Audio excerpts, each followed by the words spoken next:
Nehemia baka wol. Nehemia kumu kongle. Ma ele Nehemia hakalia pibinyen. Ashe na nwura na amuna amalga na ansabe anwata kawol erituna. Ewurgbon Atazazes keji kuwur Persia be efulusu. Ba kafe adonyoto. Na ma Nehemia dawo kadigbon lempo na batre Susa. Na kale efulina bakadigbo na to ana. Jiu ebi bo kofol na batre Kislev na to edala.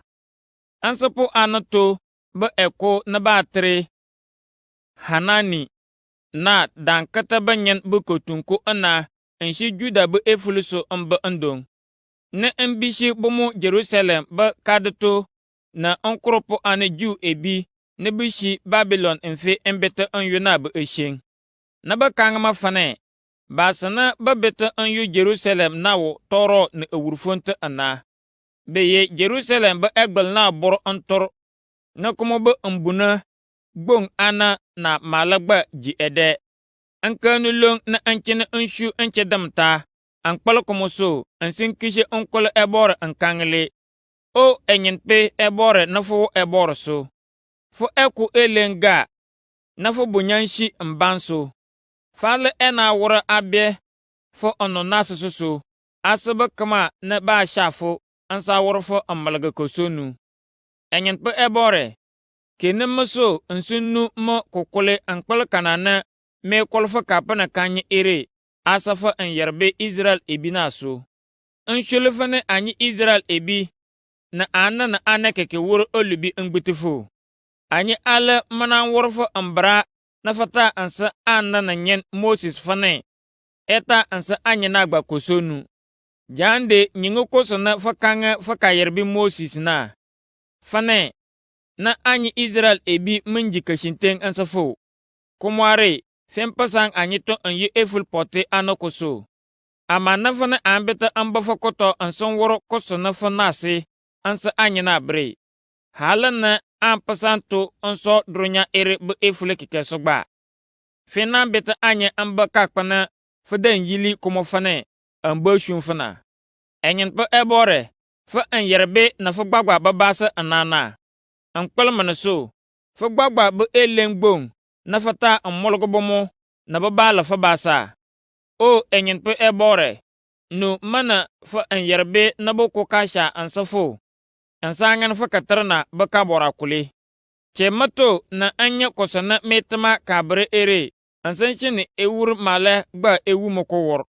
Lomba jamana na ma ena dogo ewurgbong Atazazes ba yabra asamu na ebinu.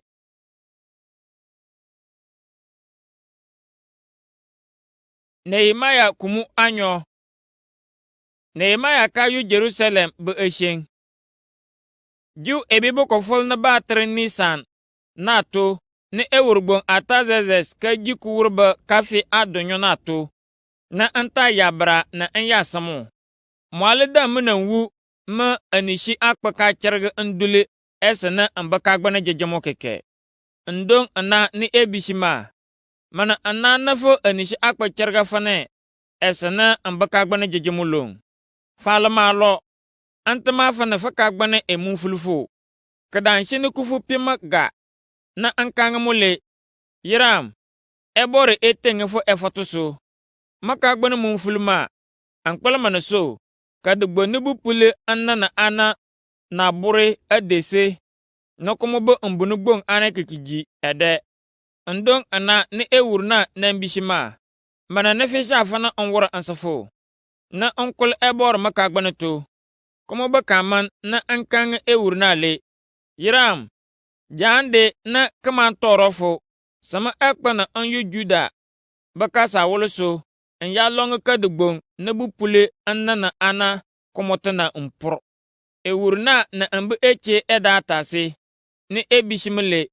Nche afana na fenta an longa ompur komo an loga ansambeta amba. Na ankanga mo jamana na men beta amba. Na kumo belompur ewurna na eshule ansang sama ekpa. Kumo bakama na ankanga mo le. Yiram jande wur ania ansabe anwol ansama na anta en yasa eful ana na awo lor na ba tere Euphrates na be epiŋ torkpa be kabesna be egomna na be wofa kasetna sangana so menye ekpa anyu Juda be eful so na shan manwurma male da bin ba sha kawol na menta n yase kanyin na ba tere Asaf na ebikeni ewur buku pusuna sangana so Asaf bin sim ekpa na unku ndibi bo kupuna to nlonge mbuna nwoto ebu lempu jengreng na eyil amata bor lembuna na kadigbo na gbatobe egbel anana na lana ngbagba bin yaka wotana to ebore kadawo nkotuso ewurna dan shuli ana ansama kasakama na andan kolomo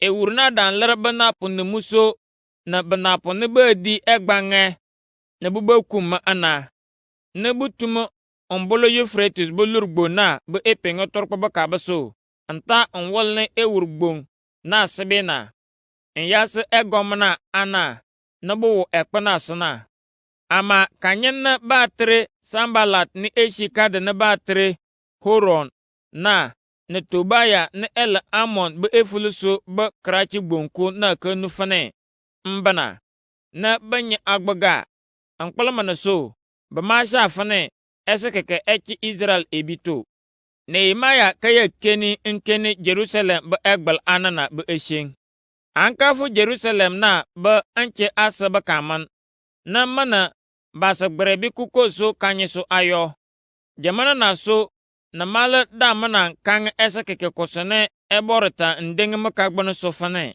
onwura ansi Jerusalem ebi kurma na nden dina na wole edalo kosoboya na ankata nyo kabunu na kowo epenga turkpa na batar kumu katanga bu kabunu gbo na to na omboloto onlar onso kalarga tabaka sa tabaka baso en ya bolo kuchubu na batar dragon na ase en ya fu kabunu gbon na batar epi bu kabunu na ase jamana na ndi kurma acho na medara egbel ana na abur ontor na mbunu gbon ana na adan chona keke ankafu kadigbo na ba epenga larpana na nklige anyo kuchubu ba kabunu gbon na ase na ewur ba kapana ase ama ekpa da mana nkpalgato ashi nse kurma na nda dina amusu na nklige nso katanga na bater Kidron na bakabaso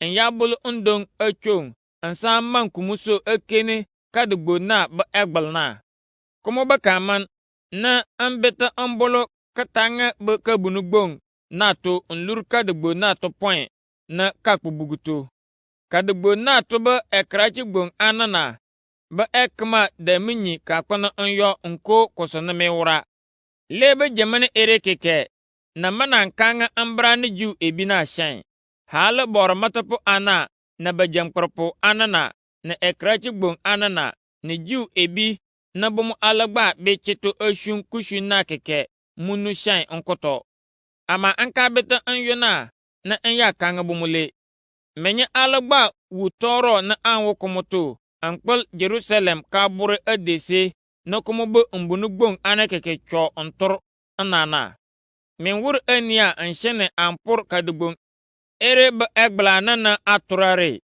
sangana so anyi mananji anishinyor mala danan kanga bomo kana ne eborwo mokoto ansan chemato na kosone ewurgbo na bakanga ma ndong anana bakange menshena anfara kapurna ne niare ndong anana bablase na bafara kushuna Sambalat na Tobaya na kalorbo nyin ko na ba teremo Geshem kenu kosone ankre ko worna be esheng ne bu mushe anyiga ansan kange mana ne menye fefane menye wor ere menye sha kolonga kadigbo na be egbel ana ompor ansan ler ewur kaman onkomo kana onko ne nshule nkangle eboro ne ewu eboro suna binchi anyito na amposo ankpalmana so anla amba anyerbe ana mo enan shene anting nshunkushun na onluge ne shan manwura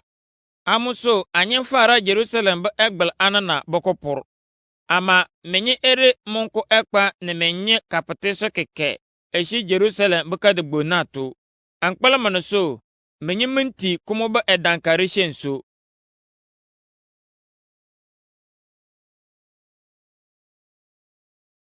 Nehemia kumu Asa.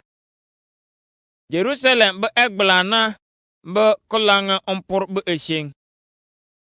Kanana be longa ompur Jerusalem be egbelana na nde. Boromotopo numuso Eliashib na mobrana boromotopo anana. Elonga kakpana batere ombolpo buke buna ekpana ompur. Anson woto kumu akulong. Kumu be kaman ne be yili ndong anta egbelna be ambana batere ebu jengren kalfa na Hanamel be ebu jengren na keke mbo ebor eno. Jericho beka dugbo na babasa male eshi ndong mbalong ompur egbel na beka bana kebesana. Zakur na ela Imri pibinyen epur kabana kumu ala nambesana. Hasina beka manti ebi elong ompur kabana batre koroto beka buna ekpana. Badanta mbunu gbong na be ndibi na onwoto ansin gbur ekulong na onwoto. Kumu beka man ne be gbur abelso amate ekulong na so. Ansata ndibi gbegbe so akol amoto eburso. Uraya pibinyen Meremoth na mona na nyen le hakoz na elong ompur egbel na bekaba na kebesana. Berekaya pibinyen Meshulam na mona na nyen dal Meshizabel na male elong ompur egbel na bekaba na kebesana. Na bana pibinyen Zadok male long ompur kabana kuwo kumu ale bekakaltana. Tekwa bekadetu ebi edan daga fane bolong ompur kabana kebesana. Ama bumoba bajangparpo anana kini fane bumanshun kushun kpakpaso ne bunumu ne be keni bushumpuna sona sabomona. Pasia pibinyin Jowada ne Besodaya pibinyin Meshulam elong ompur kabunugbong ne batre Jeshana bekabununa. Bedanta mbunu be ndibi na amobe ekulong ana onwoto amobe kakpa ansanan ta abirisibe na malegba onwoto ekulong ana to ansanta ndibi gbegbeso onkol amoto mbriso. Melataya ne eshi Gibeon bekadeto na Jadon ne eshi Meronot bekadetana. Eta basinibishi Gibeon ne Mispa be ande anatana elong ompur egbel na be kabana kebesana. Badampur hale info Euphrates be epenge torpa be kugbonfuna be gomna bukou ekpa ana. Hahaya pibinyin Uziel na ele Shua be boypona elong ompur egbel na be kabana kebesana. Hananaya na ebe long etulale na male elong ompur kabana kuwo ayo egbel pangala na akpa. Hur pibinyen Refaya na ede keni Jerusalem buku gbonfu be bragatana sona male elong ompur egbel na be kakpana kebesana. Egbel na be kabana kebesana damate Harumat pibinyen Jadaya belang ana na elong ompur undong be egbel na. Hashabnaya pibinyin Hatush male elong ompur kabana kebesana.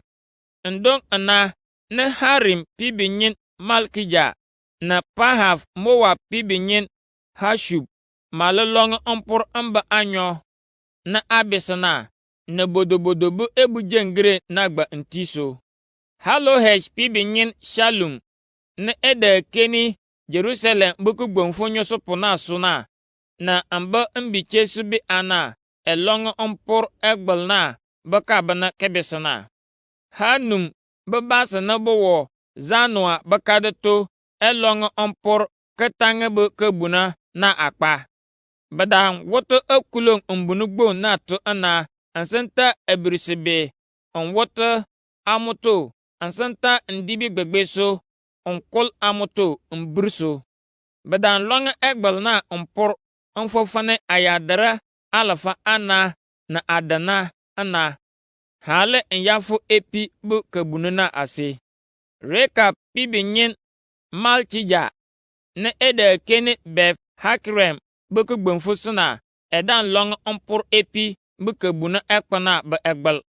Edan ta mbununa bu ekulong ana keke ana onwoto mbununa to ansenta abelso be ebrisibi malagba amata amuso ansenta ndibi gbegbe so onkol amuto mbriso. Kol hoze pibinyin Shalum ni eda keni Mispa be kugbonfu suna edan long mpor kuchubu be kabuna akpana. Edan ta koso ana nti mbununa kuma be kaman ne ewoto ekulong na amo be abelso be ebrisibi ansenta ndibi gbegbe so mbir amuso. Mukongle na edan long mpor egbel na kuwo kakpana batre Shela be kapana. Kada mate ewur be kambul na ana ansenta hale nyafu etembirempi na edi ayo ewur David be kadugbo na tana. Azbuk pibinyin Nehemaya ni ede keni Bedzur buku gbonfu na be bergetusuna male elong mpor egbel na kebisana. Hale nyafu kakpana be pulubu wura na bater ndong ewur David be enchang ase. Na kapana bu kuruna na banapo be echena kpana ase. Levi ebi ne bu shung egbel na buku shung na be esheng. Levi ebi ne bu long mpor egbel na anchogosana edal bani pibinyin Rehum ne Hashabia ne ede keni kayila buku gbonfu be bargatosana. Mware den yili mbuku gbonfu bekatile muto nshung kushung na ana. Henadad pibinyin Bavai ne ede keni kayila buku gbonfu be bargatona kakana. Sana male elong mpor egbel na bekabana kebisana. Joshua pibinyin Eza ne ede keni Mispa bekadesana edan long mpor kabana kowo kakpana beda yili benapo be akusuna be enishito hale nyafo kakpana begbe egbelna. Zabai pibinyin Baruk male eperkinishi nlong mpor egbelna be kabana kaka nyafo bor matapo numuso Eliashib bukowu asina. Uraya pibinyin Meremoth na monananyen dal Hakozna elong mpor egbelna be kabana kiningi tetere nyafo Eliashib bukowu be ekrna. Bor matapo ana na be chito mpor egbelna be esheng. Bor matapo ana na be chito long mpor egbelna edala. Bor matapo ana na be shi kugbonfu ne kukulti Jerusalem na elong mpor egbel na bekabana kebisana. Ne Benjamin ne Hashub malolong mpor egbel na be ambana abiso ansawo bomo elang be enishitna. Masaya pibinyin Azaria na monananyen dal Ananaya na male elong mpor egbel na be ambana abiso ansawo bomo be elang be enishitna. Ne Henadad pibinyin Biniyu malolong mpor egbel na bekabana kebiso ansawo yili Azaria belang ase hale nyafo kakpana begbe egbel na. Uzaya pibinyin Palal elong mpor egbel na begbe na nyafo ewurkpebe ebu jengreng na kamate bukumpo bokolona asana.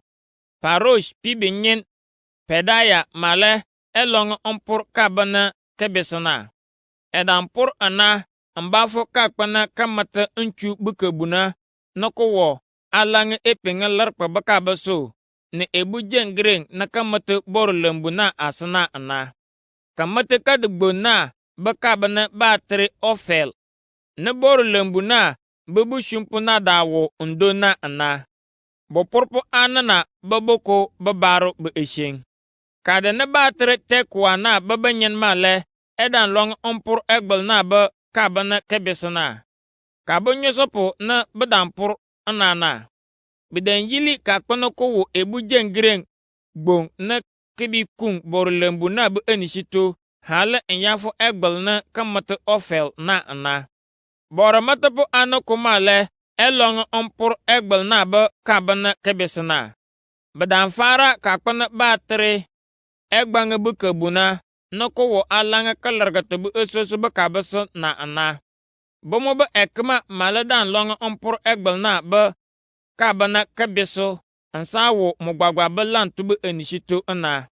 Ima pibinyen Zadok malagba elong ompur egbel na kebeso awo amba lang bu enishitna. Na Shekanaya pibinyen Shemaya na eda keni epengelar kubuka bunusana. Malalong ompur kabana kanambesana. Shelemaya pibinyen Hananaya na Hanum na Elezalaf pibi shesopona male elong ompur egbel na ba kabana kebe kumosana. Kumu etiso bumo ba kakpanyosopo na bopor. Berekaya pibinyen Meshulam elong ompur kabana kebe kumososo ansawo bumo gbagwa balang bu enishitana. Malkija na ele shuabu boy pona elong ompur kaba na kumu alebe kumosana hala enyafulan na borlembu na bubu shumpo na eyaujipu ana dawoto to na asi. Kakpe ere dawo kabuna na batre gama abr bu kabuna na kamata ebu na kowo egbel na so eshi kalargatu bu esoso bu epengelarpa bu kugbonfu bu enishite ana.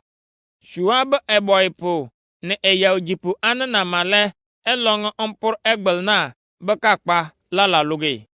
Kumwali yili ebu na kowo kugbonfu to bu ebu na ana hala enyafu kabon na ba tre ombolpo buke bunu na ase ana.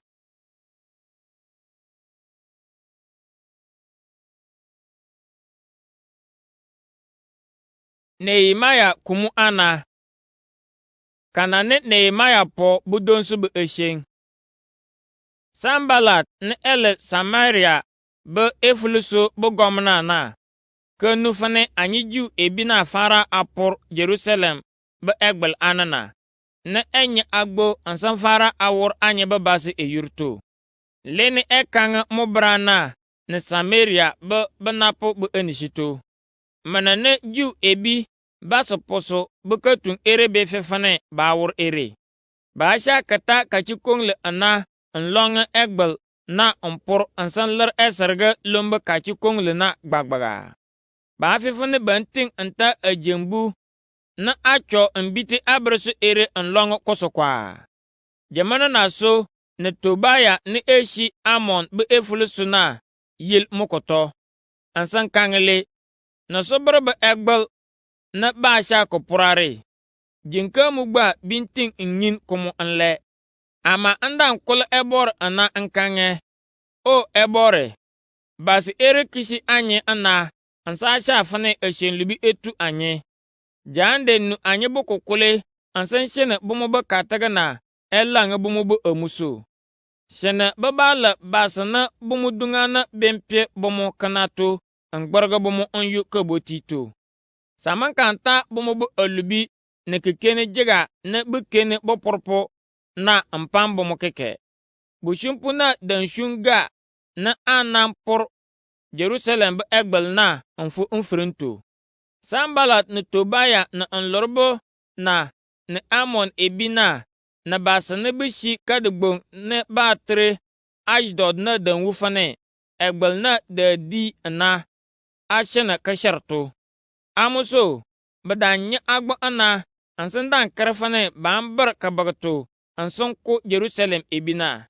Ama ankul anyeba ebore ansan larba na po na bube keniso ansa kung egbel na kapana kanye keke. Lomba jamana na Juda babasana da ko bumoba kashiko abong na kibe kate kubulti finfin. Beye angbin achulto ankpel ankasul esul gbegbe susu. Ajembu burutuso na shi ga ansa anye na ansola nyale. Naso na anye wura nting ampur egbel na nlogo kabre. Andungana mala dana kang le ana. Pwene Jerusalem babas ere epin kosona kebe worna. Na angana nyamo bomo keke na bomo bukushu na eba ekar. Ama alukudu keke ne Jerusalem ba basa na bada. We anyi dong anato anchana na pal anyi kose alanga koso na andungana na bekere ko wor anyi baka pleso. Amuso ne anta etoko bi na ekpa na ata na atinyembe ansa mabasa ansan gama bomu kakurgo bu untunso amata egbal na ba kaba na kamanan por onlogona na buba kun. Kuma ba kaman na unwu fane basa na ba angbana jeje bomu na ankanga bomu na bomu ba jankwarpo na ekrachi na le. Mensa mangana anyi dunga na ere. Min ba nyinga kana ne enyen pana bu elen shiga na kana ne ambu eshen bi kutukufu. Amuso min leng menye bu omuto. Anson kokeni shepreso ansan menye ba basa na imbia na biche na elantu ebi. Andunga na dan megato mpin fane. Anyi ankrulubi na bakre alang anya ba kapleso na keke. Ebor mala dan jejebumo ba ankrana ana. Amuso anye keke na beto anyo egbal na boko long omporta ana. Jeli lomba jamana na. Ambranti bia na ba bargato bi shung ana. Na bargata male ebu. Anyen kala gbagbeso ansan kata akpa na ableso ba asukun. Ayurso na ata na atinyembi ayile kun. Anye baba na po bubu numu ana na male. Da yili boporpo na ba kaman ana. Basa na ba da solo kapur ba asuna ba ekma da katoko koso. Enu kongle tu ana. Ansanta enu kongle male ampe asuna tu. Boporpo na male ta etoko bi ana. Onwoto efarto. Anchebumo ba ansharto. Esene ebin fun kabal anjuge anyina bre dawo makoto ana. Kuma ba kama na ankanga basa na bomo ba ekrache na ba jankwarpo ana na le. Ankpal anyibu kushu na ka bargato awo mbondam tuso. Ambarga abar anaga. Mimba nu kabal na bukushu. Men wur mana amba sher unkultuma. Anyibu ebor na benche anyi tu unko. Amuso anyi bi wule akoso kachipurdide ana. Oshun egbal na bukushun hala na kanyi eye biri. Basana ba bargato bishun ana na bargata male ekata bomo ba ekpa ayil akun. Lomba jamana na ankanga basana ba keni bushumpu nasana na bomo ba bushumpu keke fane. Babawu Jerusalem bakadugbo na to kanyi so keke nsa keni so akun kadana. Amuso bada shun ka paso ana nsa keni kadana so akun kumu kanyi so male.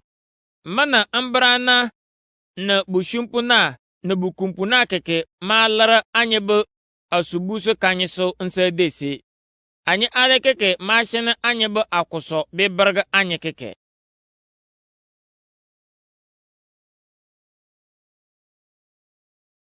Nehemaya kumu onu. Kana ne butirpo be wu toro bu eshen. Jamana ko kabafo. Na banyen na biche na baboko fara afabal abileshen amalga agbite bomo brana. Lene boko da kange. Nangbong na anye baboko ko abla. Ayudamta na adaga fane anye eji ansinting awo ankpato. Na boko mala kangele. Akomba jamana na. Anye ba ado sawule ne ndibi soroso ba ado na nwu na andanta nyili terma ansenyi ayu aji. Kuma ba kaman na boko mala kangele.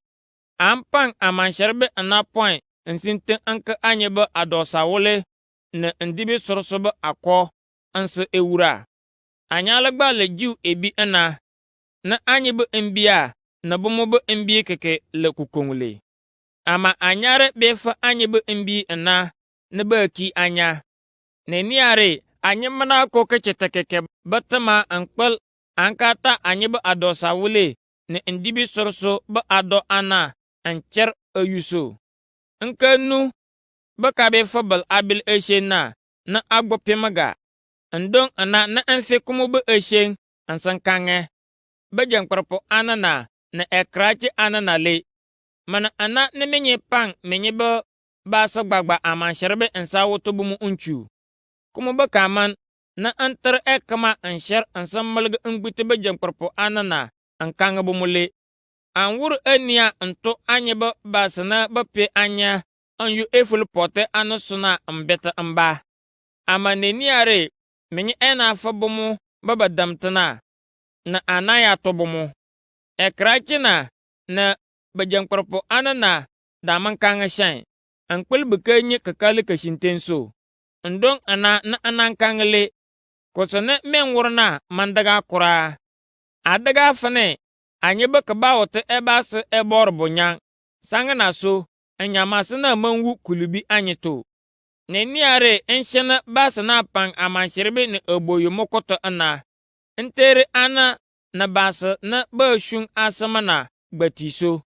Neniare menshene ankeke eta asona bapang anyana ankebomo. Men yege menye ba ako kama nibi jina ankebomo. Hala na ala amanshirbe unko oboyo, unko asunuso, unko olive bu unkugba. Men beta bumu ba ansawule na ndibi soroso ba ado ana na olive bu ndibi bu umbong ana na bumu ba elang ana ansabumu manang. Na ba jangparpo na kangle. Koso kama na fa kange anyan wurlong. Anye benta bumu ba ampate ansabumu. Anyal manan bishi bumu anye ba ako nibiji nagba.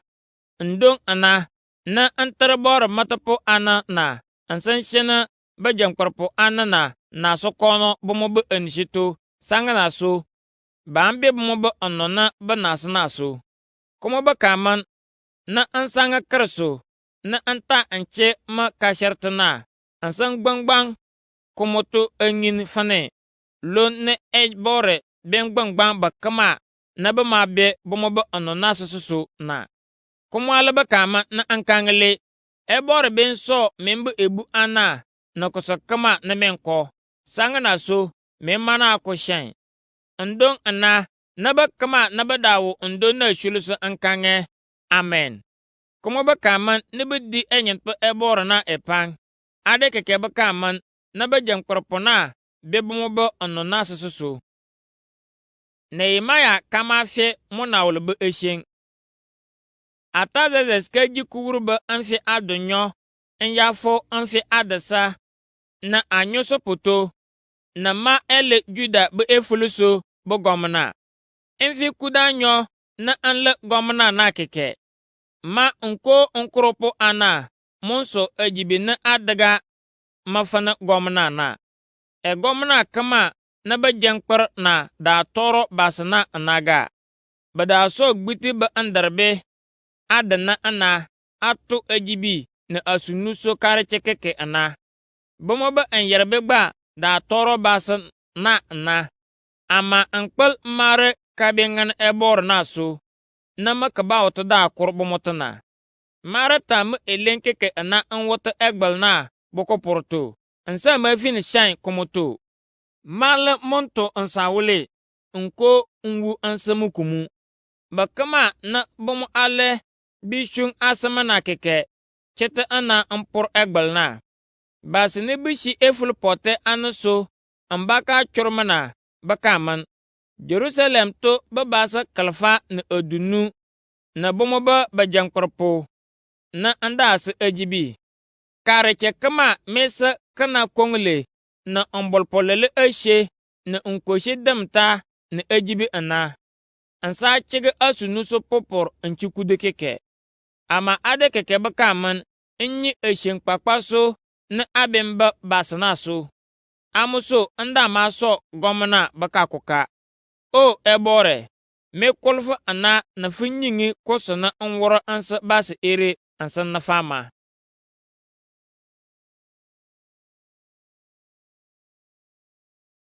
Nehemia kumu eshe. Kanane ba kre Nehemia niya lubibu eshe. Sambalat ne Tobaya ne Geshem ne andungana na bakana babokunu fane ampur egbel na anluge kosa na anda monwor ele akulo na bakata anwote umbunu anana tu ankpel Sambalat ne Geshem kabi shafane botoro musu batakoboya ana unshongi mafane ambana mana bomo ewu abr eshi endebe anana awo kakpana batir ono bakatanga na bokokoto na mali shung umbo ankanga bumule ankuku shung kpakpas ana awra amuso manting anyo ondong manting kpal mana menyebo ku abrso anyigu kushung ere ale ana na bakala antarma amasan kama kamlu kongle na male be kanga bomo ndong ana na Sambalat nan shung krache kofane eta kawol ambasama lene kawol na be kange Geshem kanga mafane basi bi kuli amalga eshenko akanga fane fana fa basa be kre anyi niya ana ne men ler pesha bu efuluso bu ewurgbo na kaman alo mala sone fe long apor egbel na mwala na kanga gba fane fisha kata fukumu ana anki Jerusalem bu ewura enan kanga gba fane anebi ano ko wor konu kongle ana fane baba malga asi Jerusalem bakadato ebi fane fo ele Juda bu ewura kishen erele kosone Persia bu ewur ebi na tu nu ana komo sone me bar anfer fane kadaga fane manafo echena amalga nene alanga komo baka plesana komo baka man na mala samo ebol ansan kanga mule kashin temo kosona fe kanga ere tokeke fo gbagba boko blombe na fo worna bada shafa na bufunti anya ana na ansa mintin an lugu kushuna na onkole ebore ankangle ebore sim eleng ne niare kachako na anyo na enya bo delai pibi nyen Shemaya na ele Mehitabel monanebe nyenso na edan shir awo ambalant na so na ekangmele adaga fane manafo kangana borolembuna baka kuchembina nsinti akulong ankpel fudungana kabisha fana bomofos naso ban yili kanyi ere ayo bamba mofo ndong anana ankange mara manla basana ba shile angana na ba eko ana fefe ana fane min shile angana borolembu ereta ana ankpel mokomolgasa man wurlon keke anka longa anse kishen ere ba anshere nenena ne empin fane ebor mamalga Shemaya koto ama Tobaya na Sambalat edan samu brobo ansan kanga mo fane ekpala mo kose bidan birmu pa ana fane efuntuma na onwur kulubi sanga na so maka terbe njija ne anishinyor epima ndong anana onkola ebor nyinga koso ne Tobaya na Sambalat wura na anebi che ne batere Nodaya ne anebi anana bakana ne bufin ekpa ne bufuntuma jande gbargo bomo keke kose ansama kushina ba lala logo bu esheng enchi adunu na anyo na anta ompor Jerusalem ba egbel anana anloge jiw ebi bo kofol na batere elul na ba kachi adunyo ne anusupuna na egbel na bukushun lowe anyi dungana na bo efule potesna kanulong nukufu pebomo ankpal ekama na kepin fane ebor baka chetuso nukushu na ting onluge lomba jamana na so Juda baba jangparpo anana na Tobaya eda sebe onwul ashong abar basdam tede yil Tobaya baka man ana ankpal ara pibinyen Shekanaya kala mushanyan so kosana knan tiso elefane mu pibinyen Jehohanan eta Berekia pibinyen Meshulam pibiche akil basa be kangama ashunlala na Tobaya be workeke ana sanga na so bannu mu kono toba kamalga en ya kangamo sang kama mwale be sebe onwol ana afuntuma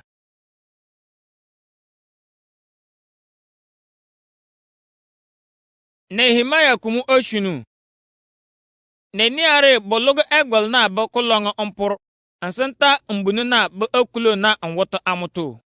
Kuma ba kaman na ba se boro lambu to ba bukumpuna na ba shibompuna na Levi ebi na ba kana keke bumu bu oshun. Ba sa nyo na andan larfane ba ba le bunumu nsa keni Jerusalem ba ka de gbona so. Bumu ele ansopo Hanani na Hananiya na ele enapu numuso ni ebi keni ka kpilem puna sana. Ankpele mana so, Hananiya le esini finting en yerda ana. Mwale ansana ko ka borangana acho basidamta. Kuma ba kaman na ankanga bukumpo fane. Basa ma wule abugi Jerusalem ba umbunu na. Ama epenge dang na point. Adaga fane, bubati amu abru amu so, kasa so point. Nsa koso kushunto. Mala na ankanga bomu anafane.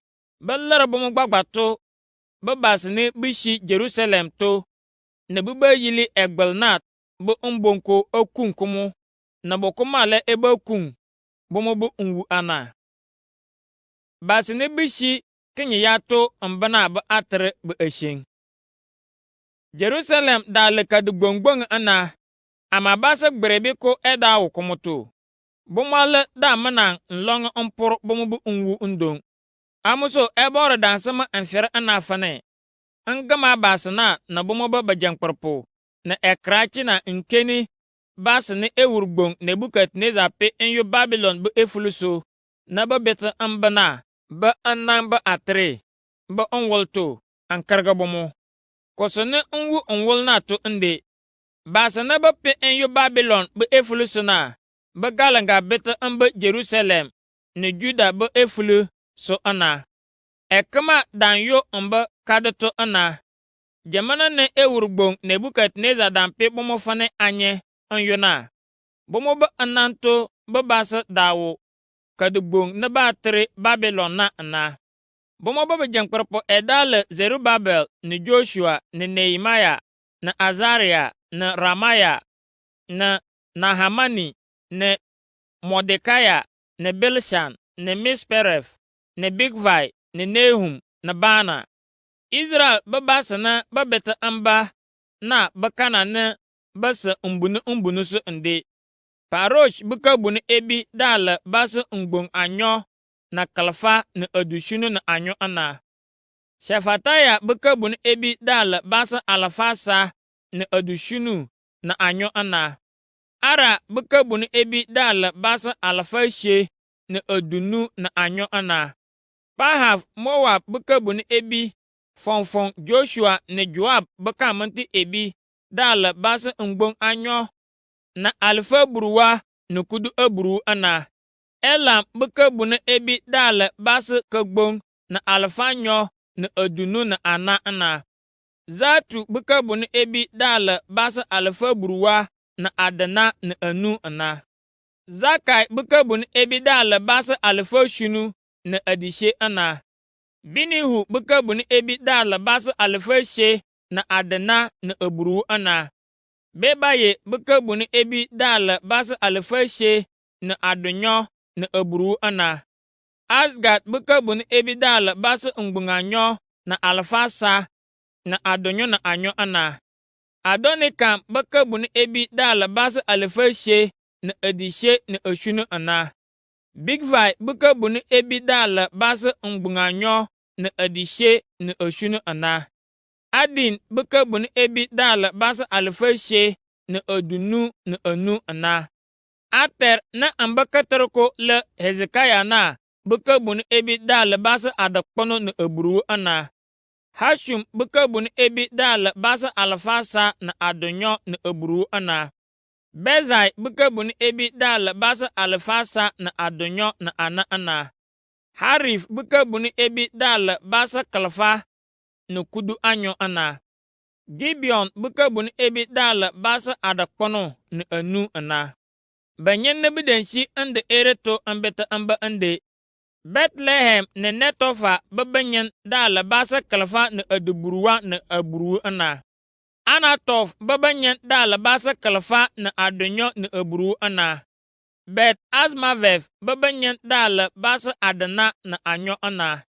Kiriath Jiriam ne Kefira ne Berof bɛ ba nyen daala basa 500 na adana na asa ana. Rama ne Geba bɛ ba nyen daala basa 600 na adonyo na kako ana. Mikmas bɛ ba nyen daala basa 100 na adonyo na anyo ana. Betel ne Ai bɛ ba nyen daala basa 100 na adonyo na asa ana. Nibo bɛ ba nyen daala basa 20 na anyo ana. Elam kuna bɛ ba nyen daala basa kagbong na 120 na ana ana. Harim bɛ ba nyen daala basa 100 na adonyo ana. Jericho bɛ ba nyen daala basa 100 na adana na anu ana.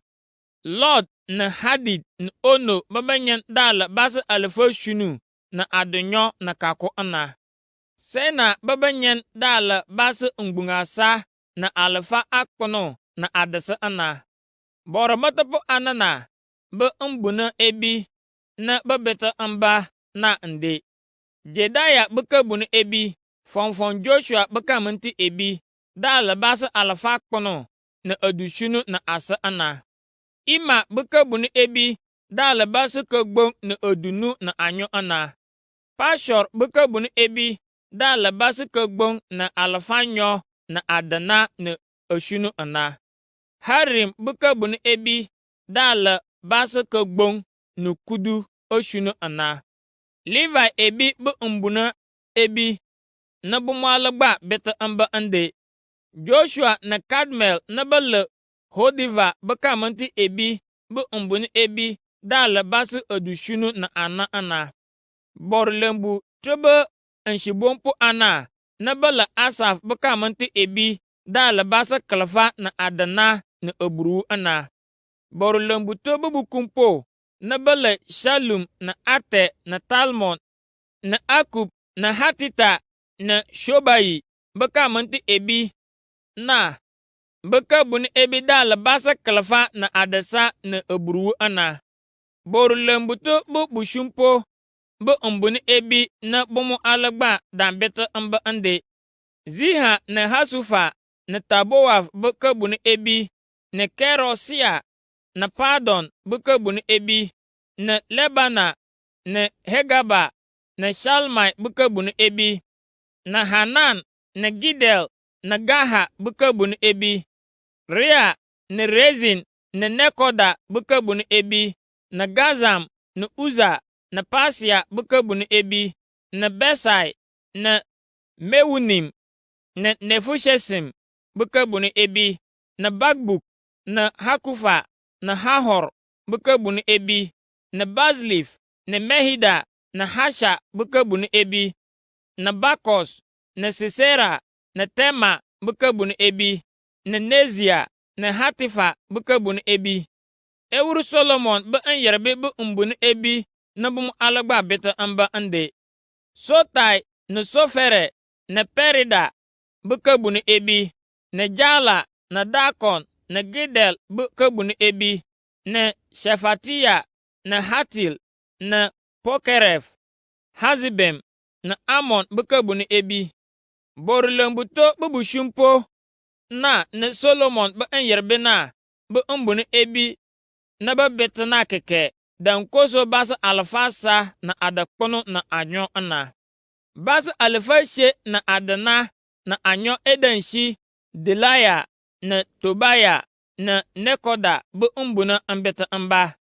Ama bũmb ale da mintin n yin fane bale Israel bɩ basa gbagba ana. N dana bɩ dan kɩna to edala Tel Mela na Tel Hasha na Cherub na Adon na Ima.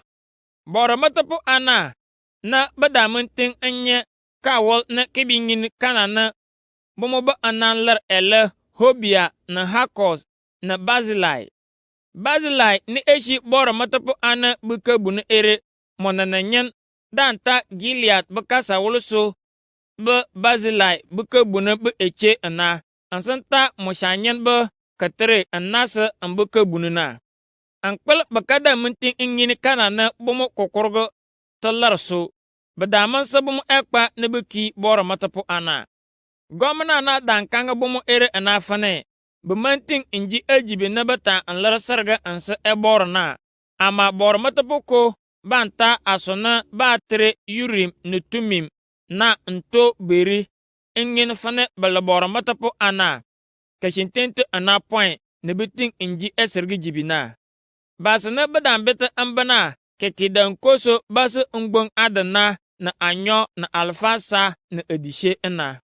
Bomo bɛ n yɛribe ni n bi ti mali daali basi n gboŋo shunu ni alfasa ni adisa ni oshunu ina. Bomo bɛ bishibompo nyinso ni bɛ cheso keke daali basi alfa anyo ni adina ni enu ina. Bomo bɛ egbaŋi mali daali alfa oshunu ni adisa ni eshe ina. Bomo bɛ ekuruma ni eduli egbaŋi na mali daali alfa anyo ni adina ni enu ina. Bomo bɛ enyuma daali alfa ana ni adisa ni enu ina. Ni bomo bɛ ekuruma gbagba mali daali ngbuŋo she ni alfa oshunu ni adunyo.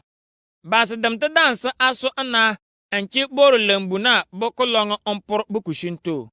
Gomna na gbagba dansi shua ni amu bɛ egbe fufuni kilo eburuwa na n tishan pipir edunu ni borimi ti pu ani bɛ epiŋi alfa enu ni adisa. N buni bɛ binimu ani na mali dansi shua ni amu bɛ egbe fufuni kilo kilifa ni edunu ni asa. Ni gbiti ni amu ali bɛ egbe dan fufuni kilo kogboŋ ni alfa ana ni edunu ni eburuwa. Kusu ni baasi ni bɛ kina mali si eli shua ni amu bɛ egbe dan fufuni kilo kilifa ni edunu ni asa. Ni gbiti mali funi kilo kogboŋ ni alfa asa ni adunyu ni enu. Ni borimi ti pu ani bɛ epiŋi edishe ni oshunu. Ndon ina ni borimi ti pu ani na ni Livai ebina ni bori lembuto bɛ bukumpo na ni bishibompo ani na ni baasi na bɛ bu ko ni bori lembuto bɛ bushumpo na ni Israel ebina keke china bomo bɛ ndi ani to eshi Juda bɛ efuluso keke.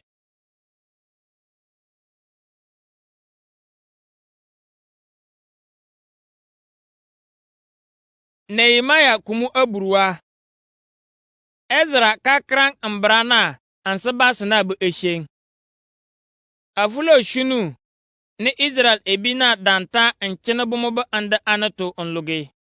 Kufulu shunu supu na to bɛ kachi soso sina ni bomo keke gima abirsu eshi Jerusalem bɛ ka di gbon na to bɛ kulona ni kidesi kebuni ni baa tiri n chu bɛ kebuni na asi. Kumu bɛ kaman ni bɛ kaŋ borimi ti pu Ezra ni ede nyini mbira ni bori dambulo ani ni nyin Moses so n ta nsi Israel ebina fini ya ta mbira bɛ ka wulna mba. Ndon ina ni Ezra ya ta mbira bɛ ka wulna mba bɛ nyin ni bɛ che ni mbia ni bɛ pin eshen tina keke edan shir ndon. Yili ka kipur didi n yafu ka pidi ni eyili kulona na ka mati ka bunu so akran mbira bɛ ka wulna asi baasi na ni bɛ nu kumunene. Bidanta ndibi n yu kijan ina ni Ezra yili kumusu long bɛ ka china. Baasi ni bide yil n bɛ jisuso edali Matitiya ni Shema ni Anaya ni Uriya ni Hilkiya ni Masiya. Bomo ni bomo ali de yil n bɛ bini so mali edali Pedaya ni Mishal ni Malkiya ni Hashum ni Hash Badana ni Zakariya ni Mesulam. Ezra den yili kijanjengire na so ina ekeni baasi na kasito ni bomo ali gba bɛ enishi yumu so.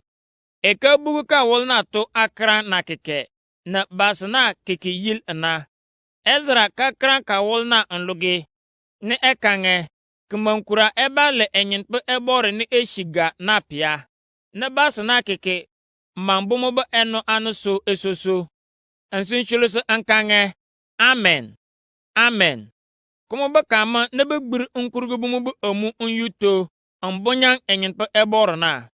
Bɛ ka wuri long n lugi ni bɛ koso n yili ni Joshua ni Bani ni Sherebia ni Jamin ni Akub ne Shebataya ne Hodia ne Masia ne Kelita ne Azaria ne Jozabad ne Hanan ne Pelaya na ba le Livai ebi na lur basna to n yaka kote n bra ne Ezra krana be efito nyin bomo basna ke nu koso na n bra na be kangna nu ku lur bomo tega na be fara ashu amoso Nehemia ne edale gomna na boro matapo Ezra ne ela n bra na be enyin puna ne Livai ebi na ba kote n bra na be efito asabas na kange kabrele kachicembi ana anse enyin pe menye be eborna amuso kamandaga fane mimba shu awor ko worbe esheng komba kama ne Nehemia kanga basna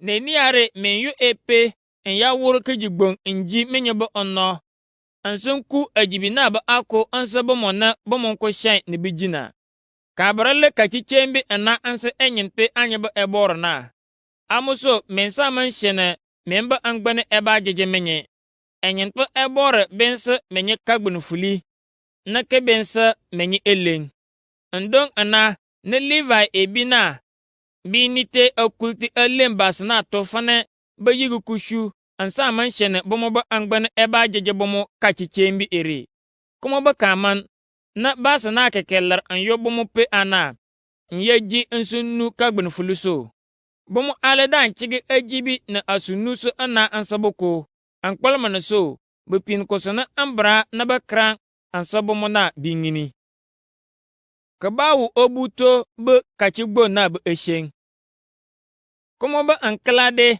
na ananto be bunumu anana keke na boro matapo anana na Livai ebina yu Ezra koto ne eyenyin bomo ambrana bebepin fana ambrana eboro bolo bomo ne nyin Moses so ansa bomo na bingin fane jamana kama ne baji obuto ba kachigbon na kofulu shunu sopo na tuna adaga fane buba yu obu na amancher ansawo amoto halana kachigbon na efo ekar bomo alada nan ko ya fane adaga fane bibir kubombon eful na kekeso fana boyu kupunto nyeku ndibi na amoba afantang magbangbang fane olive dibi na nkubu dibi be ayabe mba yu abuna ndong ana na basna yeku ndibi na amoba afantang magbangbang na be ayabe mba yu abu bomo be achong anaso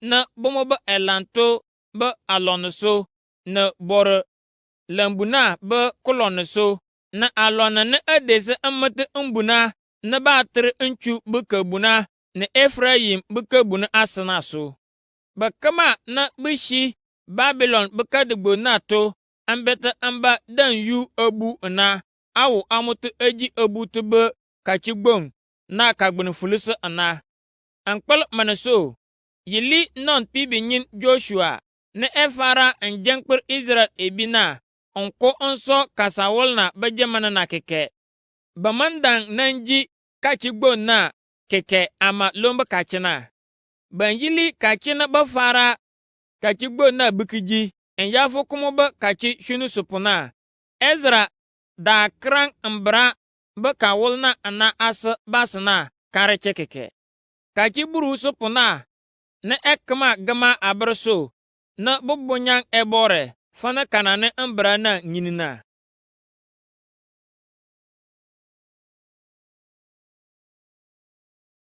Nehemia kumu akpano basna ke buguto ankanga bumubu olibi bu esheng kufulushunu supuna ba kache adunyo na ana na ni Israel ebi na shir nkishi nsumbu nli ba nle ansan wor esheshar ngbiti bumubu omu to anyin bumubu angbana kajeje bumu ankpal bumubu olubi susu badan barga bumubu omu ashi bufuna kuta ana ansin ya yili mbuguto ankanga bumu na bumu na ana bu olubi na bu wura awa asa na bu yil anu baka be krang enyin pe bumu bu eboro na bu ambra baka wolna kuma baka man na bananta awa asmale nkul ebor ankanga bumu bu olubi n sẽn bõn-yãng yẽnd pʋ ɛbɔɔrã.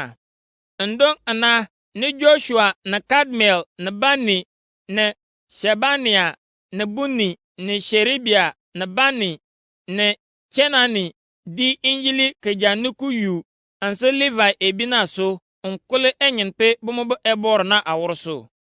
N dõng na ne Joshua ne Kadmiel ne Bani ne Hashabnaya ne Sherebia ne Hodia ne Shebania ne Petahia ne bɩ shɩ Livai bɩ yiri tʋna kãng basle. Min koso n yɩlɩ n sẽn bonto n man-kura yẽnd pʋ me yẽ bɩ ɛbɔɔre ne ɛwɔ n kpʋtʋ n baana ayʋna. Min man-kura n bɩ n mamake bɩ kɩtɩrna. Eshiga ne kɔnɔ tɩ bɩ n malg man-tĩng n ji n bɩ esheng. Basɩ na ka kʋl ɛbɔɔre bɩ esheng. N dok na ne basɩ na kʋl ɛbɔɔre n kãngɛ. Fɩ nawʋl ɛlɛ yẽnd pʋ a yẽ bɩ ɛbɔɔre na. Fɩ eto ɛbɔɔre so ne a kɛkpɛbɛ kɛkɛ. Fɩ eto kasawʋlɛ ne a sõna a wʋ kʋmʋsɛ kɛkɛ. Fɩ eto teku ne kʋmʋtɩbɛ a sũ-kenesɛ kɛkɛ. An kpɛ kɛkɛ shi fɩ kɔtɔ ana ne a kɛkpɛbɛ ne a wʋ a wʋltʋ kɛkɛ bɩ furfo a kpãmfo. Fɩ ɛlɛ yẽnd pʋ a yẽ bɩ ɛbɔɔre.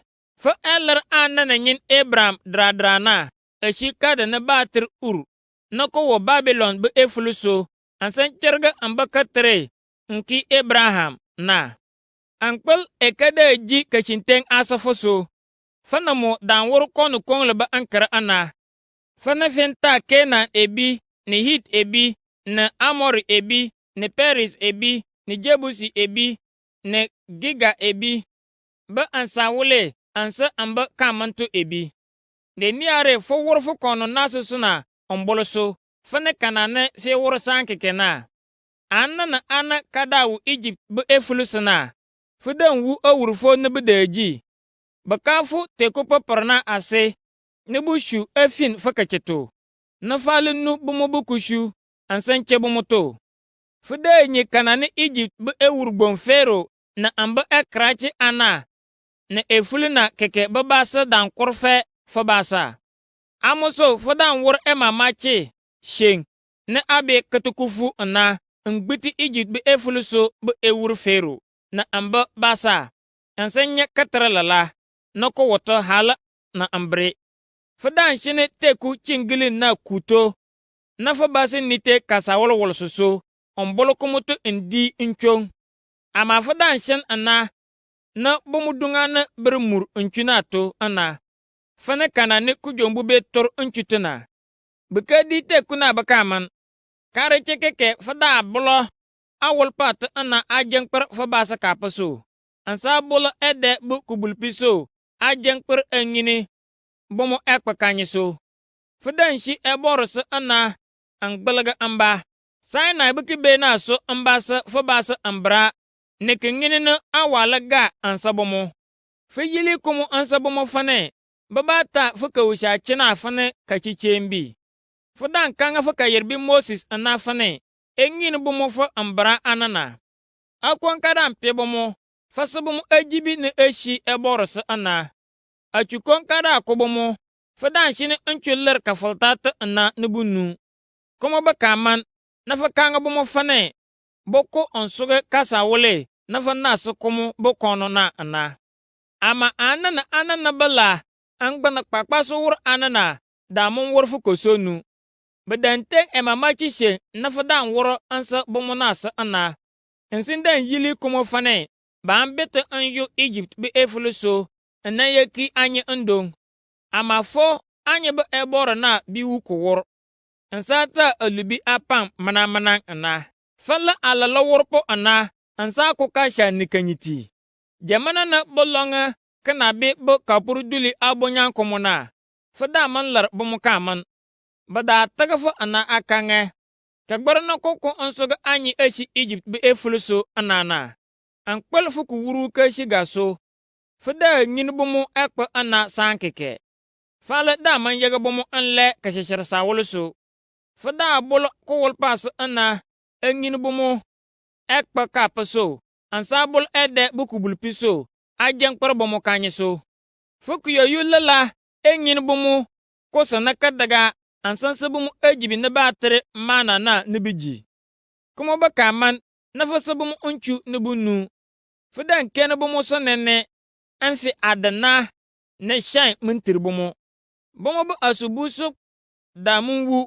Bɛmo bɛ asebte da mengyi. Na bɛmo bɛ aya male da mempungi. Fida nkye bɛmo to na bɛ pɔ bɛ wuru so ɔnsogo bɛmo bɛ ansawule. Heshbon bɛ efulu so bɛ ewuru Sihon. Na Bashan bɛ efulu so bɛ ewuru Og. Gbadanti bɛ wuru ne bɛ dan pɔ so na so ana. Fida ber bɛmo ka sawul ne fa na so kɔmɔ bɛ kɔno ansa bɛmo na ana na so ana. Kɔmɔ bɛ ka man na fa bɛmo na ko war fane bɛmo bɛ efulu so bɛ base kadeshi acho achekpebe na awo awol patana. Ade keke bɛ ka man na bɔmɔ na ana kɔ nsoge Kenan ebi bɛ kasawule. Fa edan che bɔmɔ to na bɔ kɔ ɔmpɔ buur ana na efulu pɔte ana so. Fa eshine bitin nworo bɔmɔ dungana kusukama na ba sha keke. Kɔmɔ bɛ ka man na bɔ sogo ndigbong na egbela na kulti na adosawule na awale. Badan sogo nwu na basa dawo amoto na etribu nubu kur anlato asan unchu. Na ndibi sorso ba ado ana. Na olives ba ndibi ba ado ana. Na ndibi sorso damta ana. Bedaji ana amwe. Ensin daji eyur ankpal fa enafa damta so. Ade keke bakaman bakran lar fa kaman ensin kine ko woro fa ambra ko sonu. Bada mofu anebi ana na badan kpalbomo kose fana babeta amba fo kotona ana. Komo bakaman na bu shodu fakatare.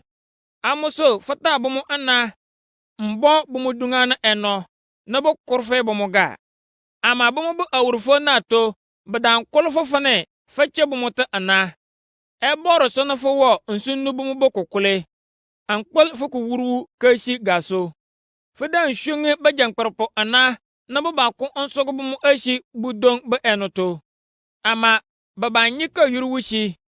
Ba kiligi ana awur alubi adafaso. Na fanan ta bomo ombo bomo dungana eno. Kumo ba kaman na banan kule enfin fakacheto. Ankpal fuku wurwu kashi gaso. Fanan lang omolgo bomo. Fakpala bomo kosa fane. Babbe fuku ngini so. Ama ankpal bomo bu komo wuso. Bekine ke befa ambrana so. Amone ese bembe so ansanye kaba otalala. Ama ankpal bomo ba angbana kpakpa so. Bekine ko worfu kosonu. Enfe damta na fakpala bomo kose kanyiti so. Fuku yu malabul anebi anuso amalga kinishe persa ansabomo. Ama bekine kunu ansafo. Amoso nafata bomo ombo bomo dungana enona. Ankpal fuku wuru ka shiga so. Faman palka man ansabomo unko umur bomo na. Ankpal man so. Falle ku wuru ba ebor ana. O anye ba ebor mone elen keke bofu eno. Nefu eshen kukufu. Fama lar fa kamal kaman keke. Kasha mala bolofo tu kinking. Nyingi awurfo na kaba anye na anye bubu wura na bajang perpo na bora matapo ana na anebi ana na ana na anye ba basa keke so. Yili Asiria ba ewur bajamana keke so omba fo kabre. Foko ekpa na fo toro anye ankpal fo kashinten so. Ama fa yigi alubi na anwur ere keke ampang anye. Anye bubu wura na bajang perpo na bora matapo ana. Na ana mambe fo ambra na amalaga kpakpa so mona fu nyini bomo fane ba besana so. Ankpala fa na fa danta ansa fa basa so. Buwur eda jangpor bomo. Lomba sangana na badawo kasawol na fata ansa bomo na so. Ama bikini ansa wukulubito. Kabre anki anyi eshi kasawol lala na fata ansa ana fane. Bibaji kuma botono na. Anki anyi kashintento. Kasawol na mala ba asorso lele kike kibu wuro na falar fane bibaji kuwur anyi so. Ankpal anyi bu olibi suna pe ana. Bum alinaji eleng anyi na anyi ba asoboya so. Ankpal lon so an wo kagbana jejete ana an kpele so an sebe an krakpa so anase na anye ba bajankparpo na Levi ebi na bor matapu ane shuluso na an krina yili.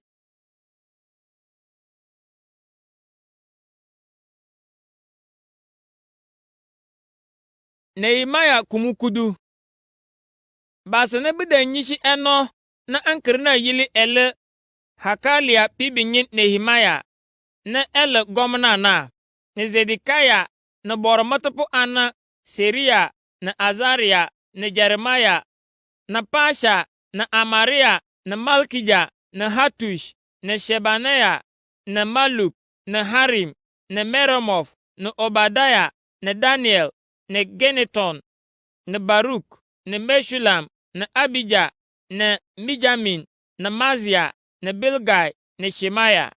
Levi ebi na bum alagba nyishi eno ela Azaria pibinyin Joshua na Binui na eshi Henadad Kadmiel bukabuna na mukrupu anala Shebaniah na Hodia na Kalita na Pelaya na Hanan na Maika na Rehob na Hashabia na Zako na Sheribia na Shebania na Hodia na Bani na Beninuna bajankparpona male edale Parosh na Pahav Moab na Ela na Zatu na Bani na Buni na Asgad na Bebai na Adonijah na Bigvai na Adin na Ater na Hezekiah na Azu na Hodia na Hashum na Bezai na Harif na Anatoth na Nebai na Makpiash na Meshulam na Heza na Meshizabe na Zadok na Jadua na Peletia na Hanan na Anaya na Hoshia na Hanania na Hashub na Halohesh na Pilha na Shobek na Rehum na Hashabna na Masia na Ahia na Hanan na Anan na Maluk na Harim na Bana. Konukong le ba ankre ba esheng. Anyi Israel ebi na keke ta bor matapu ana na Levi ebi na bor lambutubo bukumpo na bashibompo anana na bor lambutubo bushumpo na bajankparpo anana anta anyi biche na imbia na bedang keke ntiso berge anyi bu emu eshi bufo na bu kasawul ere soto ana neniare an wur konu kongle ana fane anyi pin kosone anyi wor tenene amosene ambamang na wor enyin pe anyi be ebor na be ambra ne kingine ne eta ambolo ambaka yerbi Moses so ansa anyi na kosonu kumare ebor bu konu sho ebe anyi so anyi manshene anyi be mbiche so ekil bufo anya lemanto aso hal ejibiji so gba ese keke kuto kowisha chena nko kachichembi keke kafishunu supu keke anyi nshene anyi be adosa wule edesi nwushi anyi alebin ta basaba akwo nibiji anyi anke bumu lomba jamanana anyili kumu anafane kafi keke anyi nsi gbitibe anderbe gbrebe anche ebore bulembu tubu kushunto amashirbe na benchito anke ebodobodo chembi na kariche keke be eserga chosu na ayu be eserga na eserga gbonna ba lere kawishache na kofol popor be kachigbong na anchigbong na akana keke be koko amu ale binanka anyi be olibi be katampam be eserga na kaboro shun be koko keke ashi boro lembu nato anyal nanjili kumu fane kafi keke boro matapu anana na Levi ebi na basna tobo bobolpo na ba anan tobo basa bimba ber ndibi puga ede boro lembu nata ana sanga na so banting alar eserga boro sor na so fana kanane enyen pe eboro na yili kumuna kafi keke anyimba ber anyibu oyu na asorso na anjeng pur intengi nko nchugo boro lembu nato anyala binambara angbagba bu ewur kon nyen so na anyibu ana na ombolpo na ombwe be ewur ko nyen so bor lembu na to mbasa bor matapo ana ne be shung ndo na beta ombo ebor eno ankpala man so kosana kasebi edese ebor be ambra to anana anyala be namber ogboyinyifu na amfara onkur mbasa bor matapo anana eshi bor lembu na to amona asorso na awala gana na yabra popor na olive bu unku anyember anyebu ayutenguso bu kudu sopo ambasa Levi ebi na banite aso eshi anda anana tana adaga bor matapo ne eshi Aaron bakananto be kabawota jemana ne Levi ebi na binso kudu sopo na eshi anda na ba shun tana keke kuma bakaman ne Levi ebi na gba eler bomo bu kudu sopo ambasa ebor eshi ambubor lembu na kuma bu ebu ne ba yili bomo bu ejibi na asuwurbi na to Israel babasa ne Levi ebi na daga fane babar bomo bu nyifu na asunuso ne olive bu unku ka kpana ba yili bor lembu na to ba aso na boko adange na asu jituna bor lembu na baka kpa ne bekenpo na beshibompo ana na bor matapo ana na wona anye man kpelang anye be ebor na be bor lembu sokeke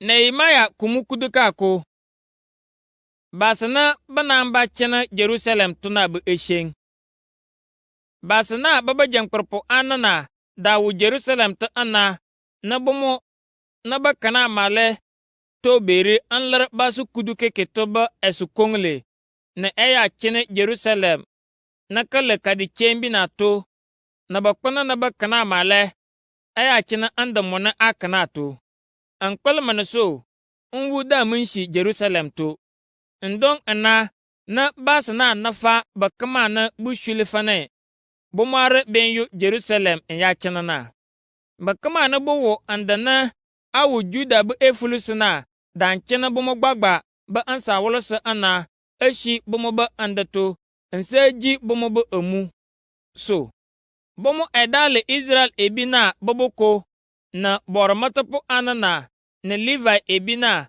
na bor lembu na tubu shumpo na ewuru Solomon ba anyerbe ba kamanti ebi Juda mona nabi ana na Benjamin mona nabi anoko dawu Jerusalem ta ana Juda ba kananti ebi na ba danchini Jerusalem ta na edala Ataya na mututo la Uzaya na mwale mututo la Zakaria na mwale mututo la Amaria na mwale mututo la Shafatia na mwale mututo la Mahalalel na ele Perez bakananto ba esana na Maseya na mututo la Baruk na mwale mututo la Kol-Hoze na mwale mututo la Hazaya na mwale mututo la Adaya na mwale mututo la Joarib na mwale mututo la Zakaria na ele Shila bakananto ba esana Perez mona na be ana na be danchini Jerusalem dal basilempo alafa ana na adishe na abru ana Benjamin malaba kamanti ebi edal Salu na ele Meshulam pibinyen na mona na be malale Joed na amba kananto ba basoko male edal Pedaya na Kolaya na Maseya na Itiel na Jeshaya Gabai na Salai malala basana bomo na Salu bo kokorge mata abar ananene bomo ba kananti ebi keke la basa alafa akpano na adonyo obruwo ana Zikri pibinyin Joel edala bomo ba ejankwarpo na Hasenua pibinyin Juda malala bomo ba krachigbo nyosopo mone ebi kene bomo ba kadugbo naso bora matapo ana bana echini Jerusalem to emone ejenkper ele Jedaya na mututo le Joarib na mututo kerle Jakin na. Enyi so po ɛda le Seria ne mututu le Hilkia ne mua le mututu le Meshulam ne mua le mututu le Zadok ne mua le mututu le Miriof ne mututu le Ahitub ne ɛda le bɔrɔ metupu ne musena. Boro lembu na to bubushumpo keke da le basa alefa eburuwa na adonyo na anyo ana. Esesepo ɛda le Jeroham pibinyen Adaya na mona na ana le Pelalia na Amzi na Zakaria na Pasha na Malkija. Bomona be le Kanana to be benemu keke le basa alefa nyo na adena na anyo ana. Boro metopo na sepo ele Azarel pibinyen Amaslisa. Mona na ana ɛda le Azai na Meshlemoth na Ima. Bomo be kebuni ebi keke da alabasa kalafa na adonyo na eburuwa na esi bintin en yerda bomo kashintento. Bomo ejenkperpo ɛda le Zabdiel Hagalion pibinyen. Levi ebi demte ɛda nchini Jerusalem to. Emone ejenkperso ele Hashub pibinyen Shemaya na mona na nyina na le Azrikam na Hashabia na Buni. Bomo na bebeso ela Shabeta na Jozabad na beda le Levi ebina bebe nemu nsa keni boro lembu na be koshina be oshunsana. Mika pibinyen Matania malegbe denti Levi ebina so. Mona na nyina na ɛda le Zabdi na Asaf. Matania ɛda jenkper boro lembu na to be beshibompo be ketune ba abonyang eboro na. Esene ɛda so Matania so ele Bakbukia. Shamua malipi binyin Abda na ele Galal mona na be anagba da le Levi ebi na be chena Jerusalem to na be eko ana. Lebe Galal ere shi Jedutum bekanante ana. Levi ebi na bedawo Jerusalem tena keke da alabasa alafa anyo na aduburuwa na ana ana. Basa ne beda ken mbunu ana na suna male ɛda le Akub na Talmon na mokoropo ana. Beda alabasa kalafa na adushunu na anyo ana. Israel ebi be basa na bekana na boro matapo ana na Levi ebi na keke dan chena bomo be omuso ana eshi Juda be efuluso be andato. Jerusalem to be kaba na ba tre Ofel na boro lembu na to bubushumpo keke na dawo. Ziha na Gishpa male ɛda le bomo be bejankperpo. Bani pibinyen mona ba tre Uzi na ele Hashabia mona na bena ɛda ken bomo so eshi Jerusalem. Mona na nyina na ele Matania na Mika na bishi Asaf bekananto ansa le boro lembu na to be beshibompo be enemu. Ewuru da nasa ambra na ansobomo engine kana ne bamba jenkper anshe kebeso eshi boro lembu na to kareche kama. Meshezabel pibinyin Petalia ne eshi Zera bekananto ansa le Juda be yirito be esna ede yili Israel ebi be ketlemuto eshi Persia be efuluso be ewurgbon be lembuto. Basana bowo ande pote tu be esheng. Basana boboko dawo ande gbon na amata bomo be ando anato na ana. Juda be yiritu ebi dawo Kiriath Aba na Dibon na Jakabzel na Joshua na Melada na Bethpelet na Hazashual na Beersheba na Ziklag na Mekona na Ivimom na Zora na Jamath na Zanua na Adulam na Lakish na Azika. Ande ane ere keke da desi Beersheba na kowo kalarga to baka sa to baka baso na hala ambalar Hinom baka tanga na kowo kalarga to bu esoso eshi Jerusalem baka kaltana. ande ne Benjamin bi yiri tu ebi male da wɔ ɛlɛ Geba ne Mikmash na Ai na Betel na kumu be ande wurbi na Anatof na Nob na Anani na Hazor na Rama na Getiam na Hadid na Zebotim na Nebalat na Lod na Ono na katanga na ba tere enoto be bushumpo be katanga na. Badan yiri Levi ebi na bada wu Juda buku bonfo tuna be galanga ana na bi yatu Benjamin be basana nkyena.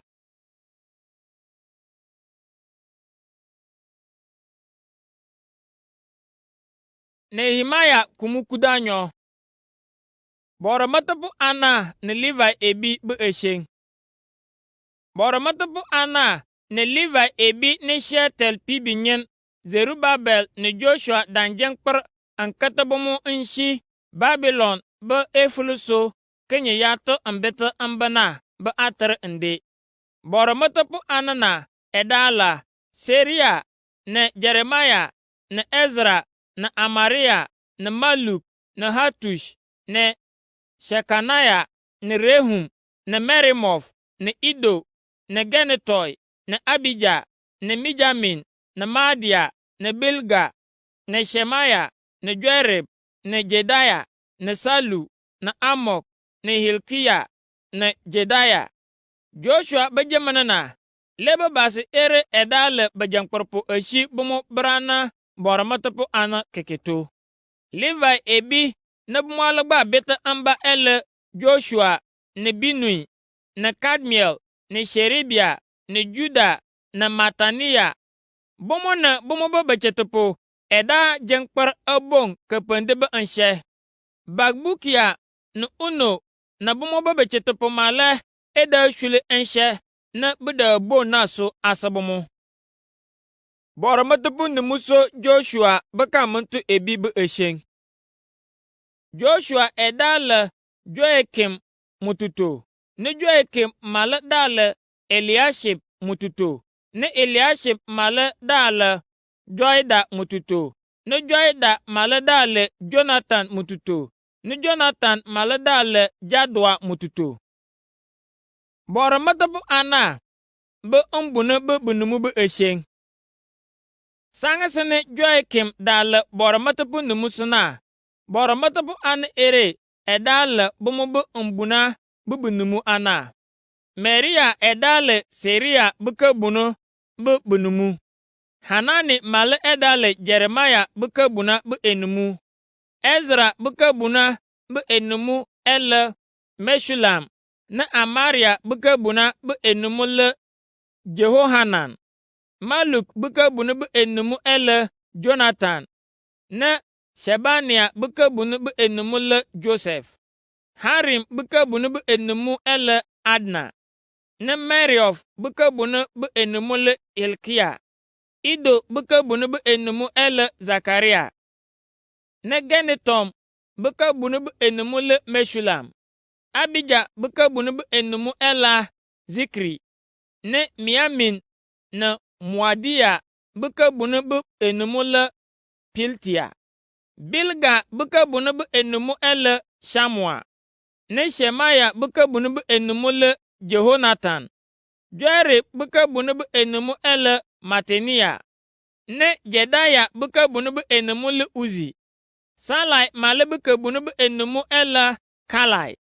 Na Amok male buke bunu be enumu le Eber. Hilkia buke bunu be enumu ele Hashabia.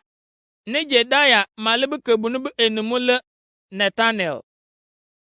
Boro matapu ana ne Levi ebi be anan be eshen.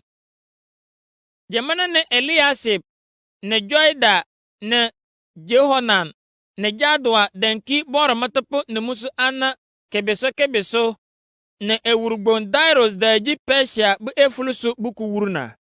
Badanse bi Levi ebi no boro matapu ana bubu numu ana be atre on wata ka walto anasa ana. Ama Johanan bulu bekaman bamanase bi Levi ebi be bunumu ana na be atre on wata ka walto anase. Hashabia ne Sherebia na Kadmiel pibinyin Joshua ne Binui na basana ba so bomoso obong enshena edan jenkper Levi ebina be untung anyo umbon kapande be enshe mmankura ebore fane kanane ebore baka yerbi ewuru David dan yili kumuna Matania na Bagbukia na Obadia na Meshulam na Talmon na Akub edala basana beda keni ebu ana ne ba yili aso amoto ashi boru lembuna be mbunu ase na so Joshua pibinyin ewuru Joakim na mo na nyen dale ewuru Jozadak na benyamano tekeke na base ere wuto lombe jamana na ma edale gomna ne Ezra ne ede ngini Moses be ambrana male dale bormatapo Nehemia kata Jerusalem be egbel na mbo ebor enobe esheng jamana na badata Jerusalem be egbel na bolong ompurna abo ebor enuna badan kala antre Levi ebi na bu Juda bu efule kekeso na bata alanso be yiri umbon kapande be anshe mmankura ebore Levi ebi na bala bishibompuna dawo anduwurbi na okulti Jerusalem na ana amuso bomo be ande anato na anduwurbi na okulti Netofa na Bev Gilgal na Geba na Azmaveth na bidan shi amba kishen wurna to bor matapu anana na Levi ebi na dan furso dan karaba ekpeso ana enki chembi kuma ba kaman na bu wurlong ansa basa na ba kana na mbunu anana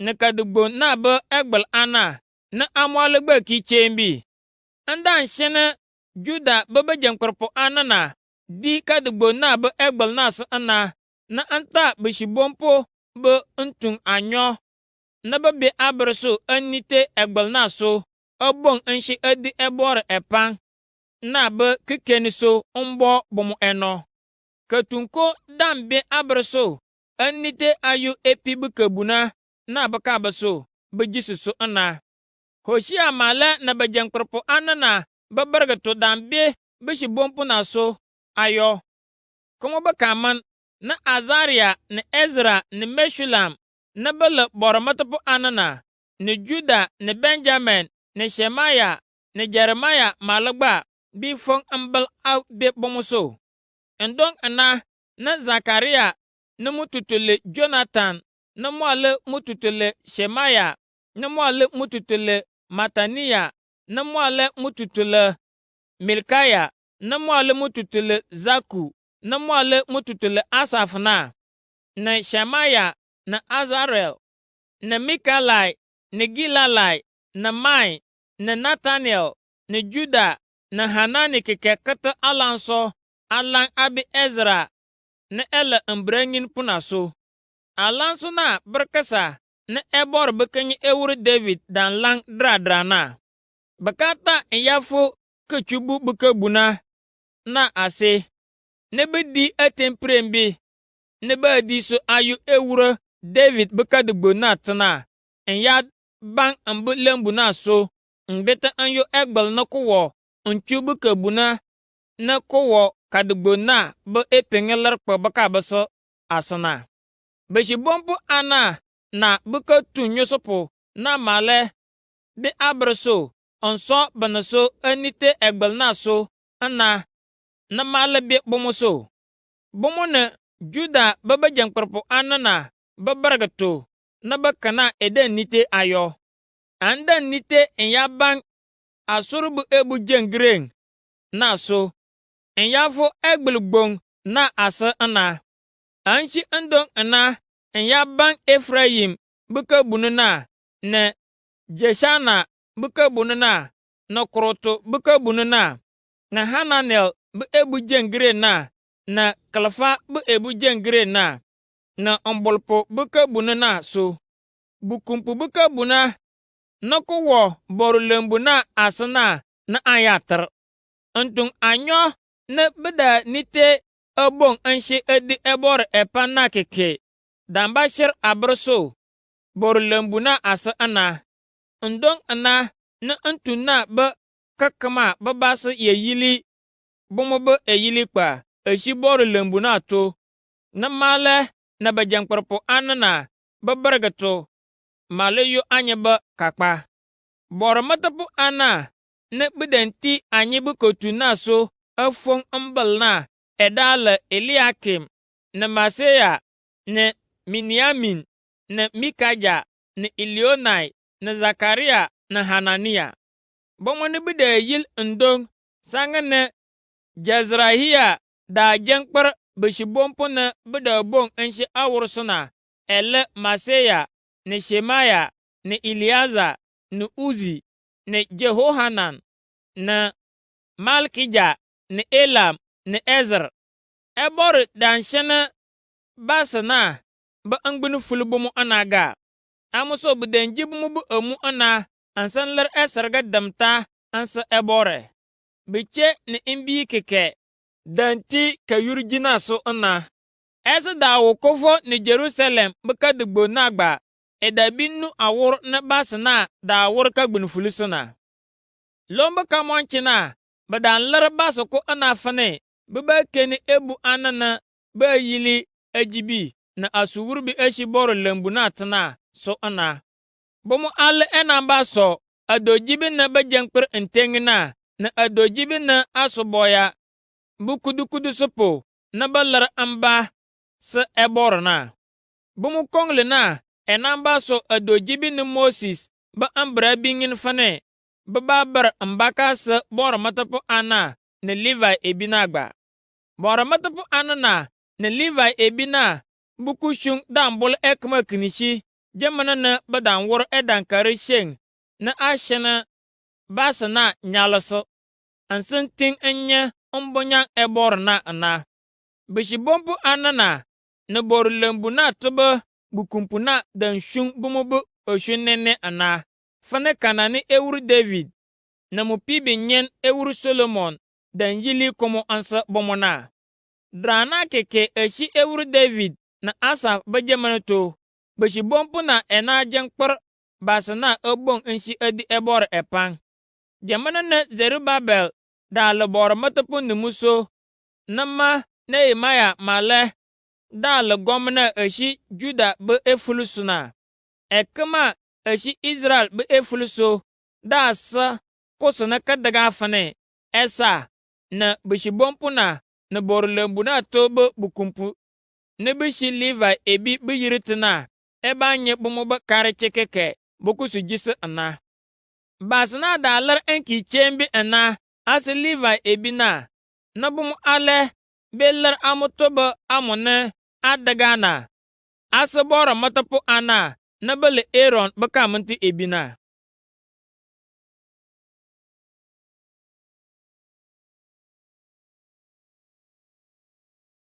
Nehemaya kumukudasa Israel ebi ka berge bumu bu emu eshi bo foto be esheng kachina be krang Moses be ambrana awroso ansa ekma na kaler efulu fane Amon ebi ne Moab ebi mandaga fane buti ebora be baso ankpalmana so bedan kine kase Israel be bas ejibi ne unchu ana ansa nambir Belam pa fane esho du bomo jamana ne ebora dan larbomo enshi Egypt be efulu so ayu Kenan be kasa wolo so na biya ko onso kasa wolona ama anye be ebora na dan kiligi Belam be shodu na ana enkin na fa ansa anye baka kira Moses be ambrana ni Israel ebina nuso badan fara aju basa kama na bomo na ana da labofo eshi bomo tuna ana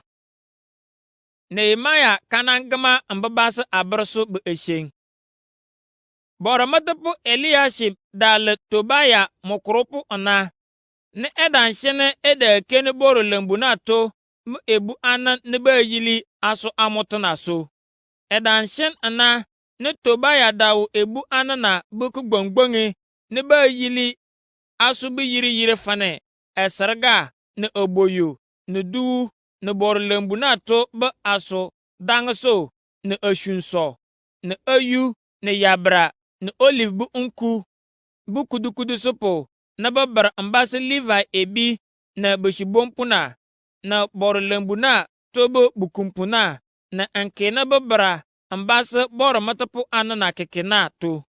Ewurugbo Atazezes ke biji Babylon bu efulusu bu kuwura bu kafi adasa na anyuto ne lebe kishen ere dan wura. Nda mun wo Jerusalem tulombe jamana na ankpal ankadan nyo na nya bo ewur Atazezes kuboya alanga kana ni eshenite eshi Juda bu efulusu na so. Kuma ba kaman na onkul ewurugbo na ekpa ambeta anyo Jerusalem. Anka beta anyo na point na mpin kosulubi ni Eliashib wura ankpal ekashene Tobaya wo bor lembu na bu ebu na tuso. Kidanum agbaga na ambela Tobaya ba aso keke enlikowu. Kuma ba kaman na ankanga fane bu fur obu na dankare ba ekposo ne kiki chembi anse enyin pu ebor na point ansam bete bor lembu na ba aso dang so na keke na eserga bu ayu na du na nya wotokumuto. Mali na nufane bor lembu na to bu beshibompo ne Levi ebi na ba galangaler Jerusalem ta ana ambeta an yobomo ba ado anato. Ankpala mana so basna damana sabomo ajibi na abe fobomo. Ndong ana na antarba jankorpo anana ansam malga agboso mbishibumo. Mana ana na menkpala bor lembu na so. Kuma ba kaman na ankanga bomo fane ba fara ashung bomo bu ashung. Kada ba kaman na ekma ashi Juda bu efuluso bir ayu ne yabra ne olive bu nku bu kudu supu amba woto bor lembu na bu ebu ana ne ba yili ajibi amoto na to. Bakabar amu onluge na anlara basa asa na bomo ba kaba wota wale ne esi binting en yerda bomo ansan shene ba kene aso na basa na barna so ansa chega amuto asa basa na anlara na ele Shelemaya na ele bor matapuna na Zadok na ele mbranyin puna na Pedaya na ele Levi ba esena eda achebumuto Elezaku pibinyin Hanan na mona na nyen dala Mataniya na ma Nehemaya bi kule ebor anafane enying ma ankpal asolala na me wur asa bor lembu ere na basa na babunya mu komotana so. Mala danan dara mpin kosone Juda ba basa na bi wur kowusha china mana kaba chichi asorso na batere grape na so awur yabra na wule na bada wura ama bada teng ayu ansa chugu e grape ni figi bu asorso na adojibi pote ana keke ntiso ana kawusha china. Bumala dana ta ekuruma asolo amu ana ayu Jerusalem yakafa. Amu so andan kpolbun kusa ana fane basa mana fa ajibi kawusha che. Basane bidanshi kadgbong na batre tai na badawu Jerusalem tana da bar ekroto na asopote anuko ana ambaka fa ndon kawusha china. Ndong ana na enyagbo enfie Juda ba bajangparpo ana so ankange kulubi ne menye woro ere kawusha china ne menyi keni jigana ebor da mangbarga anye ne Jerusalem bakadugbong babasi ere koso ana ankpal ana na ana kadan wur eshen ne anye wur ere sa to menye sha kangaba kawusha china na ebor bu agbo ekoso nko ndan yili kumu ana fane pwene kawusha che na efara kasasana biti Jerusalem bu umbunu na keke ansa mumbugu amu halene kawusha che na eji nchompwen kuma ba kaman na anta umbunu na bukekenu so bukushun umbo angbagba be banyan na anlara fane basa man shene shan elur kadugbo na to kawusha che na eno ben wor fane kulu kongle unko ala anyo na eyaw jipuko na bũmb bɩ a sɔfɩsʋ desi Jerusalem bɩ ka dɩ gbonna bɩ kooshini n kɩlade. Ama n daan fɩɛ bʋmʋsɩ ana n kaŋle ni me nan wʋr long me n shini bɩ pɩ me n ti ebu. Yɩlɩ long bɩ ka kẽna a yɔ bɩ mɩnan bɩ Jerusalem tɩ kooshi a chɛkɛkɛ. Kuma bɩ ka man na n kaŋ Livai ebina fane bɩ ba wʋr bʋmʋ bɩ omu cheembi n sa kũng Jerusalem bɩ ka dɩ gbonna bɩ n buni na kooshi a chɛkɛkɛ. Sãngna so, basɩ ben ta kʋmʋ n ki ka chi cheembi n saasɩ kʋmʋ bʋ-nyãng. Ɛ bɔrɔ le e wur wupu ana, me kʋlmʋ fane e wumʋ kʋ wʋr n sẽn nɩ faama n kpɩl kʋsɩnɩ me wʋr ereso. Malɛ da nan wu fane jiw ebina bɩ bɩ yẽn ko dan ta bɩ che ashi Ashdod bɩ ka dɩ gbonto ni Amon ni Moab bɩ e fuli ani so ana. Bʋmʋ bɩ n biya bɩ bɩrgɩ tɩ dama tĩng a mɩlgɩ Hibru bɩ n gbɩr. Ashdod bɩ n gbɩr na n gbɩr pɔtɩ ani ko ni bɩ daa gbɩr.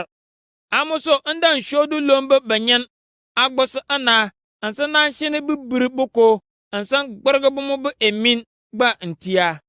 Kuma bɩ ka man na n shini bɩ nasɩ kɔnɔ n kaŋɛ.